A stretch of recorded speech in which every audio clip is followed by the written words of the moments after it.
And so we have the latest load of shit wheeled out from the bought and paid for British media. Here's the good news.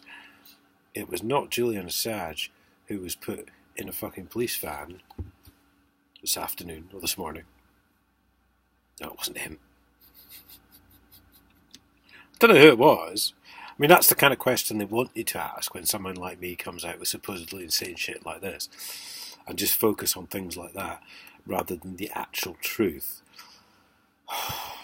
Let's face it, I mean, before we get into this, we know exactly how much time and effort these people, i.e. the British government, the Nazis, the Stasi, put into covering things up, setting things up. You know, mad mullah bombers apparently knocking cyclists over at 7:30 in the morning, wanting to kill MPs when all the MPs are actually on recess. You know, and there's none there. And there's none there because it's 7:30 in the morning. Never did hear about the court case for that one. That's right, it's because it was so fucking shit and obvious and see-through they didn't even bother pretending to have one.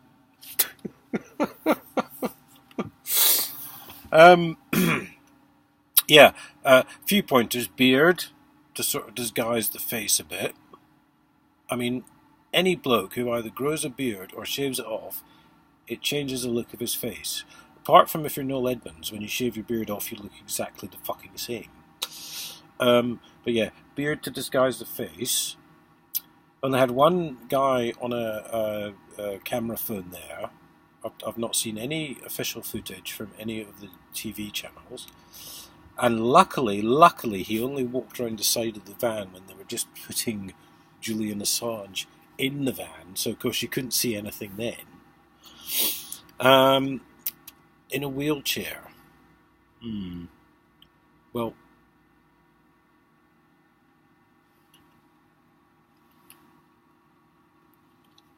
I'm putting the window up. Strange noises. In a wheelchair, well, apparently, I'm going to get onto an article in a bit. There were stories of debilitated health.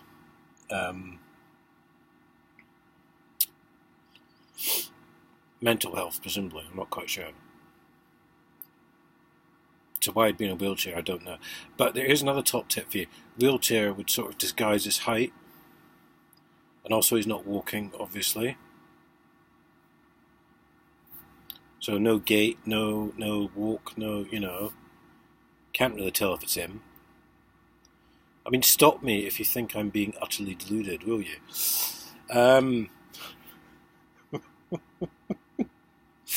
So I'm going to get onto this. I'm going to minimise the screen. It's from The Guardian, so we know they're lying.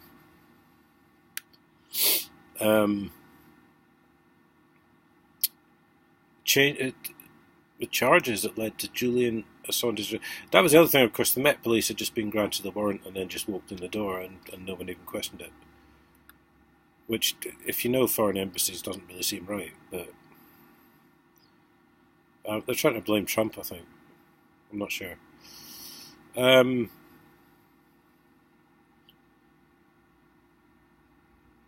He meddled in Ecuador's relations with other countries.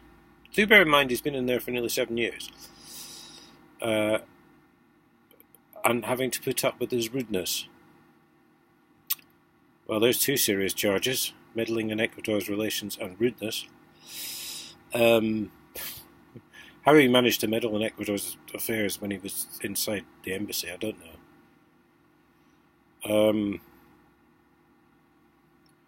Innumerable acts of interference with the politics of other states.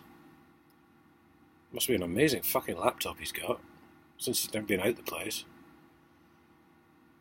No one was monitoring him, obviously. He just could write what he wanted online, or whatever. Apparently he rode a skateboard and played football.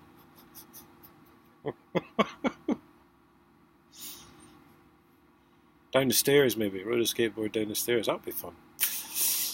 Mistreating and threatening embassy staff, and even coming to blows with security workers.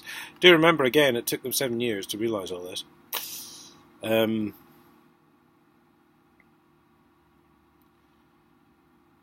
He said Assange permanently accused embassy staff of spying on and filming him.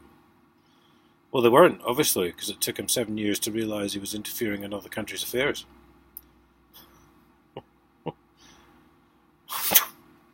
Fucking load of shit this is.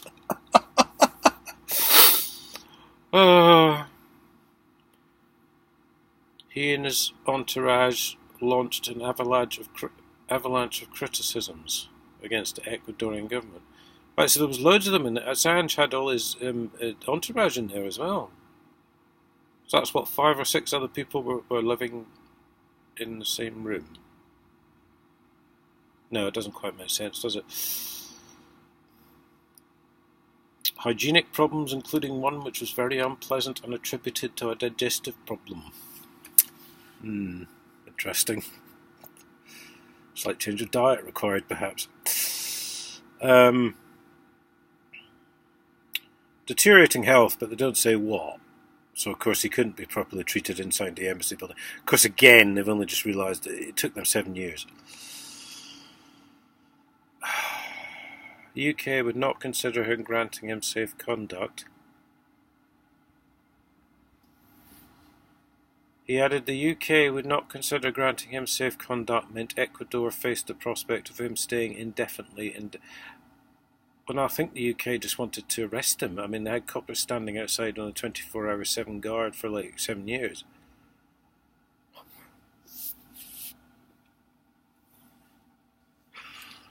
The Guardian's really fucking gone downhill, isn't it? The minister went on to say Ecuador could not extend asylum to a person fleeing justice.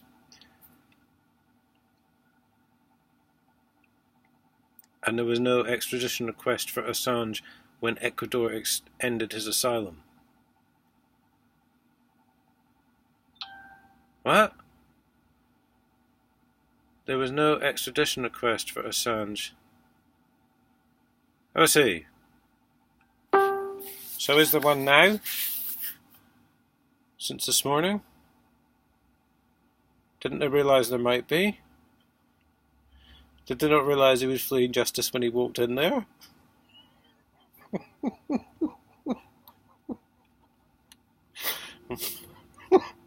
Well, at risk of stirring up diplomatic relations, these Ecuadorians aren't very fucking bright, are they?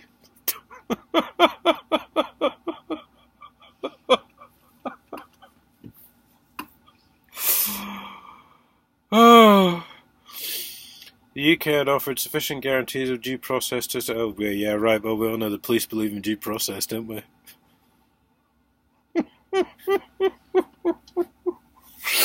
This isn't real, this is a comedy article, isn't it?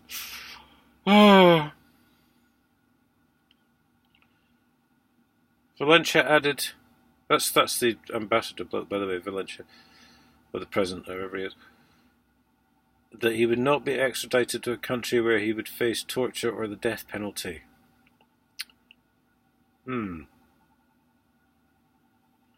Let me rewind a little bit.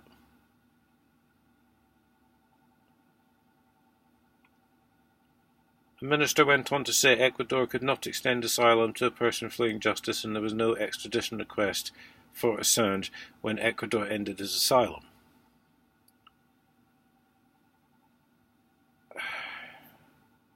So how in the world would they know that he would not be extradited to a country where he would face torture or the death penalty if there was no demand for... Oh my God.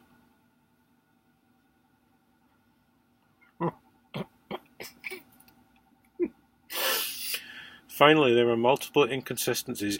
Yes, I think there's quite a few multiple inconsistencies in this fucking article. In how Assange had been granted Ecuadorian citizenship and his stay had proved very costly. Well, I think basically the moment he kind of walked into the embassy, he'd been granted citizenship, really. I think that's kind of how it works. Because you don't really get into these places unless, you know... Never mind. Ecuador had spent $5.8 million on its guest security between 2012 and 2000. I'd love to meet your fucking security guards. Can I have a job? Fuck you now. And nearly $400,000 on his medical 400,000 on medical costs, food and... What, are you doing them at fucking Harrods, are you?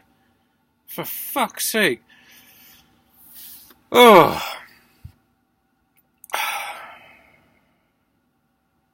Earlier on Thursday, Ecuador's Interior Minister had said authorities had identified one of the key members of WikiLeaks and people close to Julian Assange living in the country several years. And have passports in Ecuador then. You don't know who's in your country. My God. What a load of shit.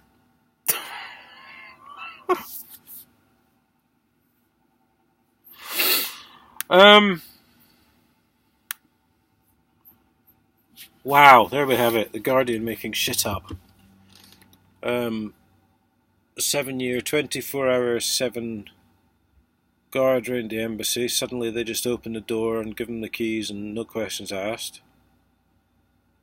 Health problems which aren't specified. He won't be extradited to a country where he could face torture or death, but until they released him, or at the point of release actually, they didn't know there was an extradition order at all.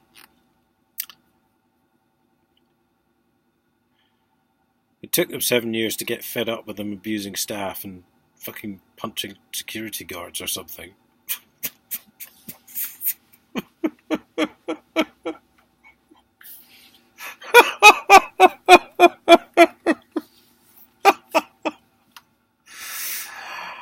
I'll leave you to make your own decisions, guys. I really